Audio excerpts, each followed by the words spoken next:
Assalamualaikum and a very good afternoon. I would like to wish to our beloved lecturer, Sir Izdihar. The reason why we are doing this video presentation is basically we want to present on our report, which the title is Possibility of Economic Integration between Singapore and Malaysia based on the European model, which will lead to a path to a better economic surpassing Thailand. So today, joining me is my handsome friend, which is Hafiz Jalaluddin and also Izhar, as you can see from the screen here. These are the team members that did the report with me together. So moving on to the introduction. So introduction, as we can see from the graph here, we can see that Thailand has the largest GDP with 505.9 billion USD compared to Singapore, which has 397 billion USD, and Malaysia with 373 billion USD. This factor is seeking for the economic integration between Singapore and Malaysia in order to overcome this problem to become more prevalent. An integrated economy between Singapore and Malaysia might succeed if both countries are dedicated to resolving inequality and creating an atmosphere that encourages economic growth. Well, this paper it will explore the possible advantages, difficulties, and consequences of this kind of integration. Imagining a cooperative economic entity that will overtake Thailand to become the second largest economy in Asian based on the European model, Union model. Moving on to the next slide, I would like to pass to my friend Hafiz. All right, thank you, Iman. So I will continue with the possibility of Malaysia-Singapore economic integration based on European Union model. So first thing first, if Malaysia and Singapore wants to integrate their economy based on European Union model, EU model, the first thing or a few steps that both countries can do is to establish a common market. By establishing a common market, the goal to establish a common market is to reduce or remove any or all barriers for trade, investment, and the movement of people between the two countries. The reason for this is because if we, as we're speaking, we are referring to EU model. All EU countries in the European Union, they have a very low or even none trade barriers for investment, for trade, and also the people or citizens of their countries in the EU countries, they can move and cross the country's border freely. They can move freely without needing a passport. There's no custom, there's no custom or any formal procedure to enter or cross any countries within the EU, within the European Union countries. So if we look at Malaysia, Singapore, we still have to bring our passport, we have to queue, it's gonna take a lot of time, so the movement is not freely as compared to EU. So in order to integrate progressively and successfully as EU model, we have to establish a common market. The next step is to harmonize regulatory frameworks. This is to align the standards, norms, and procedures in areas such as product safety, environmental protection, and consumer protection. The purpose of this is for the well-being of the trade and investment between both countries. The next step is to establish common institutions, which is, for example, Joint Parliamentary Assembly, Joint Court of Justice, and also Joint Executive Council. This is because in the European Union, they have their own court of justice, which is the European Court of Justice, which is established to hold or to enforce the law for these countries under European Union. So if Malaysia and Singapore want to integrate, want to make a new union, Malaysia-Singapore Union, for example, we will need Malaysia-Singapore Court of Justice, for example, because it is to oversee the law and regulations in the union, in that imaginary or idealistic union. The fourth step is to establish a common currency. Adoption of a single currency by both countries, which would be used for all transactions within the new entity, the new economic entity.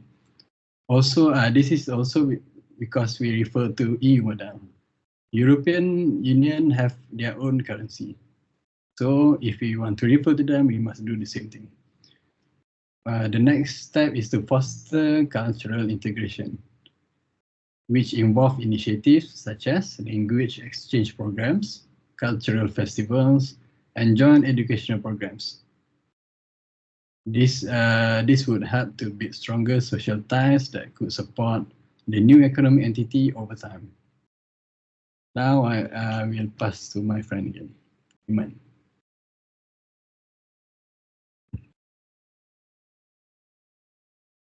So it's me again, and I will talk about possibility of Malaysia-Singapore Union based on the EU model to surpass Thailand's economy.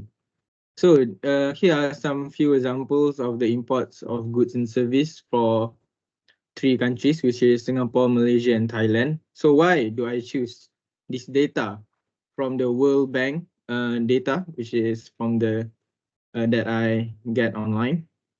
And this is because we know that it is easy to measure a country's economy according to their GDP. And for that, I would I would just narrow down it to its imports of goods and service in Singapore and also Malaysia and also Thailand. So there's a few entities or checklists that in order to make this integration happen between Malaysia and Singapore in order to surpass Thailand's economy. First and foremost is infrastructure development. We know that infrastructure development is important for a country that is going to surpass another's country economy. So both of the countries can work together and infrastructure projects that will boost logistics, communications, and transportation networks, increasing the effectiveness of cross-border trade and the flow of people and products. For example, there's a plan on making a train from Singapore to Johor Bahru and also Johor Bahru to Singapore. From here, the workers from Johor Bahru can easily go to Singapore working there. So by right, with a good infrastructure development, it will be even more smoothly. The economic growth will be even more larger than today. Secondly, is increase the investment. As a result of having access to a bigger market with less entry barriers, investors may choose to make a greater international investment as a result of economic integration. Investors are attracted to a good economy and a unique economy. So with the new, if this possibility becomes reality, it will make investors to open their mind in order to invest to this integration. So thirdly, this integration must set or have a high standards. Singapore and Malaysia might gain from a better standards in areas like workers' rights, consumer protection, and environmental protection by implementing regulatory frameworks model after those of the European Union. We know that European Union have their standards where all of the countries in the world highly rated their union very much. So I believe that if this possibility of Malaysia-Singapore union happen, they must have a higher standards in order to set the target same or even more, even better than the European Union. So the next one is greater innovation. And European Union style integration might spur further scientific advancement in fields like biotechnology, renewable energy, and digital technologies by encouraging increased cooperation between companies and researchers in both countries. We know that our beloved country Malaysia is in very good condition in terms of petroleum sector. I believe that we are able to have a better quality of petrol and also have an innovation in, especially in this field. Lastly, enhance competitiveness. Due to their increased access to a broader pool of resources and knowledge, both nations would be more competitive in regional and international markets if they had a larger, more integrated market. So, my example here is that Singapore and Malaysia has their own port trading pit, or even we know that each Singapore and Malaysia has their port itself in order to trade. So with the integration, the competitiveness will be even more wider than today. Moving on to our to the next slide, which is our Thank you, Iman. Now we move on to challenges to realize Malaysia-Singapore Union and surpass Thailand's economy. Now, it is intriguing to imagine or to think a little bit further about the union between Singapore and Malaysia, because there's going to be lots of benefit for it. But at the same time, we must recognize and acknowledge the challenges that we would face if this union is going to be proceeded to reality. Now, the first challenges is about historical differences. Malaysia and Singapore have a history of political separation. Singapore was part of Malaysia from 1963 to 1965, but was expelled due to political and economic differences. Overcoming historical issues and building trust between the two nations would be a significant challenge. Now, the next one is sovereignty concerns. Both countries highly value their sovereignty. Forming a union would require them to cede certain powers to a central authority, and this might face resistance from citizens and political leaders who are protective of their nation's independence or interests. This can be viewed from the European Union countries itself, because they have lots of conflicts, and those conflicts come from their interests, their individual country interests. So if Malaysia and Singapore want to integrate or form a union, it's gonna be, it could be some conflicts, because both country is a respected and powerful country in the Asian, among the Asian countries. So they have their own interests, they have their own view, their own principles, their own way to govern their citizens. So to form a union, they must have the will. They must have the will to cooperate and make it happen, to form a union. The third challenge to realize this union is the economic disparities. Malaysia and Singapore have different economic structures and levels of development. To integrate the economies with varying GDPs, income levels, and economic policies could lead to disparities that need careful management to avoid tensions and imbalance. The next is political alignment. The political systems in Malaysia and Singapore are different. Malaysia operates under a federal constitutional monarchy, while Singapore is a parliamentary republic. Aligning political systems and finding a common ground for governance could be challenging. Next slide.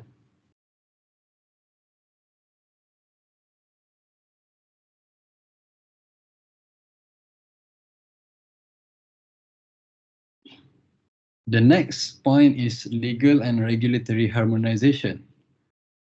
To achieve a common legal framework and regulatory standards would be necessary for a union. However, aligning existing laws and regulations in both countries could be a time-consuming and intricate process. So we could see that if Malaysia and Singapore want to make a union, it's gonna take some time to make the legal and regulations solid, because it's gonna both countries already have existing laws and regulations that difference in some sectors or some sections of the law. The next part is security and defense cooperation. Establishing a unified approach to security and defense would be crucial. Both countries will need to find common ground on military strategies, defense budgets, and cooperation in regional security issues. The seventh point is external relations.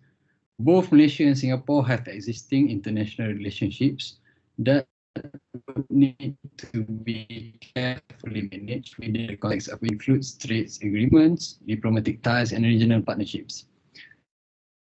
So another thing that we need to consider if we want to form a union, a Malaysia-Singapore union, it is kind of guaranteed that countries in Asia, Indonesia, and so on, is not gonna like the idea of Malaysia-Singapore union. And as we're speaking about Thailand, in Indonesia and Thailand is gonna be threatened with this union, because this union have a very high potential to increase and enhance the economic growth of both countries.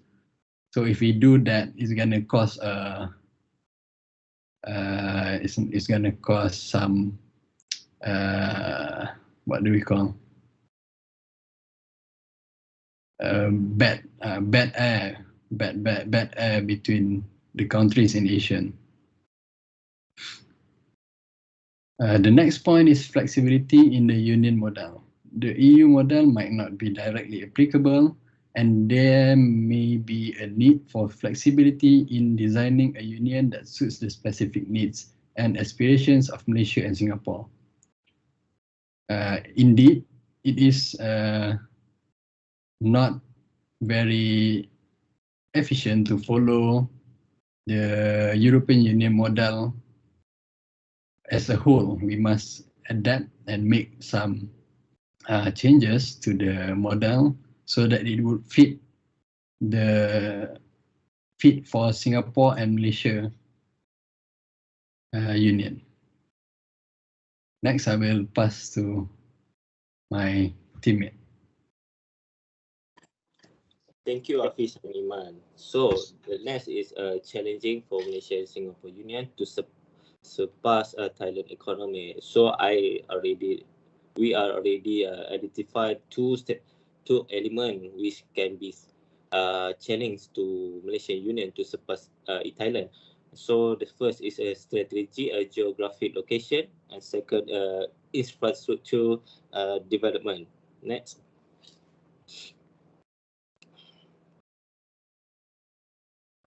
So as we know, Thailand is a very committed on economy. We have GDP which is 500 billion 2022. So for estimate it can become highest to two country, which Malaysia and Singapore. So the Thailand has established economy with strength in industry, which is tourism, agriculture and manufacturing. So to surpass Thailand, Malaysia and Singapore will need identify to promote sector where they have a competitive advantage and foster innovation and competitiveness. So the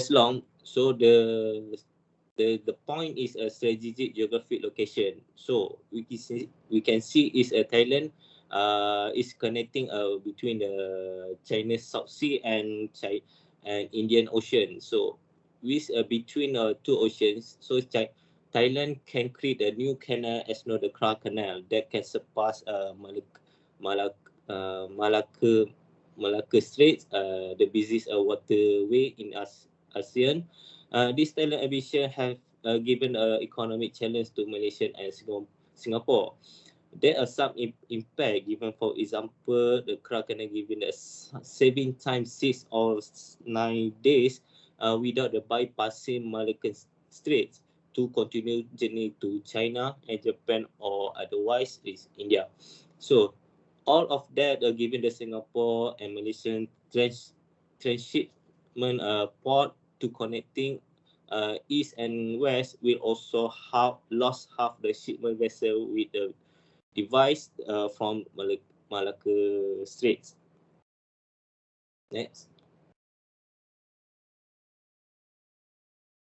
So the next mega project is Thailand want to the development a new airport, which is the multi-purpose airport, which can carry travelers, tourism from other worlds, and also it can use as air cargo. Also, so this is giving impact and positive impact to Thailand, so they can increase export and import. We see the previous slide, the export and Thailand is constant 5 years, 5 year. So this is giving the economy Thailand can grow very high and can give impact to Thailand and Singapore. So the Thailand want create new airport, which is uh, with construct a third passenger terminal ground, a transportation center, and logistic and commercial center. So according to the website, we see seat 2023, the Prime Minister, which is aims to UIA is the meaning Utopia International Airport to establish itself as the third main international airport in Thailand for business expansion purpose, as well as the facilitate the establish of the special economic zone, and it will also have the space to accommodate a free trade zone for cargo. This gives the increased tourist traveling and cargo airlines incoming to Thailand can generate high income for GDP Thailand in the future. So that's about challenging. So we can conclude. Next, please. Next. So the conclusion is the economic integration between Malaysia and Singapore follow the ideal EU model, which is a combination of GDP economic both countries can surpass Thailand economy. This idea both countries can surpass. The idea can create the Malaysian Singapore Union. With this idea can give a potential to increase growing economy both countries. However, that conservative estimate for the Malaysian Singapore Union to remain surpass Thailand might spend decades or possibly more, considering the gradual nature of economic integration, and then need the continuously sustained growth and collaboration between Malaysia and Singapore. So in a nutshell, we stand with a positive mindset that integrate both countries. It seems very possible and give beneficial to increasing economy both countries. Oh, thank you. Kak Kun Kap, sir. Terima kasih semua. Bersatu Terima kasih, sir. Harimau Malaya. Peserta Teguh Harimau Malaya.